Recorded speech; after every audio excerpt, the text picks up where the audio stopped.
I have Barkin Gart.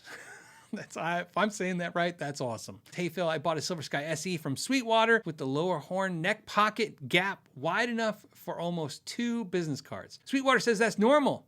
It says it won't affect playability or value. Is that true? Well, it won't affect the playability. A gap in the neck is, most of the fenders before they got to CNC machines have the gap in the neck. And if you've seen, I have a video on how to straighten necks. It's just like how to loosen the screws and kind of do it. And so, I've had many of you guys report to me that you bought core PRS Silver Skies with gaps in the neck. I can't remember if mine has one or not. I don't see one. Mine looks pretty tight, but I bought that from, I think, Eddie's Guitars. So again, I don't want you to think like that was special sent to me by PRS. No, I bought that one from Eddie's Guitars. So to answer the question, does it affect the playability? It can, but most of the time it won't. So to say it won't is, I feel pretty confident with that answer. The value, of course, it affects the value. Everything that the guitar isn't perfect about the guitar will affect the value, because think of how you're scrutinizing it as a new guitar. Somebody's going to scrutinize it from you as a used guitar. And then you might be so inclined to even point it out to the buyer. As think of this. Not only is the buyer going to find that, but what if you say, oh, by the way, this guitar just has a little gap there.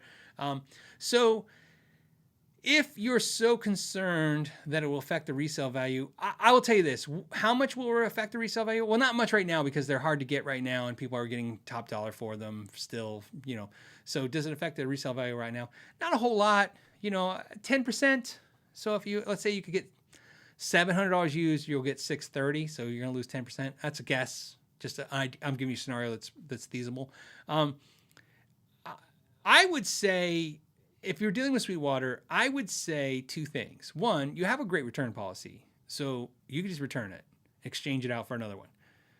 If they don't want to do that, well, then tell them you want to talk to their manager, because that's something Sweetwater would do. They definitely have a customer first policy as a corporate mantra. So it's not because I've worked with them in the past too. Remember, I'm probably the biggest public critic of Sweetwater. So I say that because, remember, my whole relationship with Sweetwater started with me just pounding on them too much. And I still kind of take a whack at them here and there because, I don't know, because, no company's infallible. No person's infallible. So that being said, I would say your 2 resolutions are possible resolutions are you can exchange it for another one if they can get you one, or you can see if they will take a discount off of it. And that's reasonable, as long as you're reasonable with it. A dream would be exactly what I say, 10%. You want 10% off. So if you paid $750 for it, you want $75 off.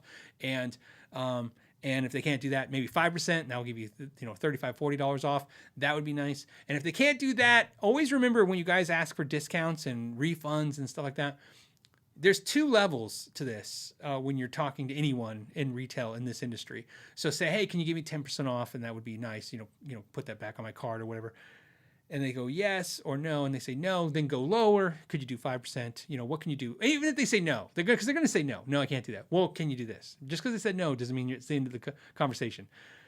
Then when they say no to the 5%, you can go, okay, well, what about 10% of value product? In other words, give me $70 worth of strings product. Sometimes they might have promotional product they can send you. I've done that in the past too. That was an old trick a lot of us older buyers used to do with Guitar Center and Mesa Boogie.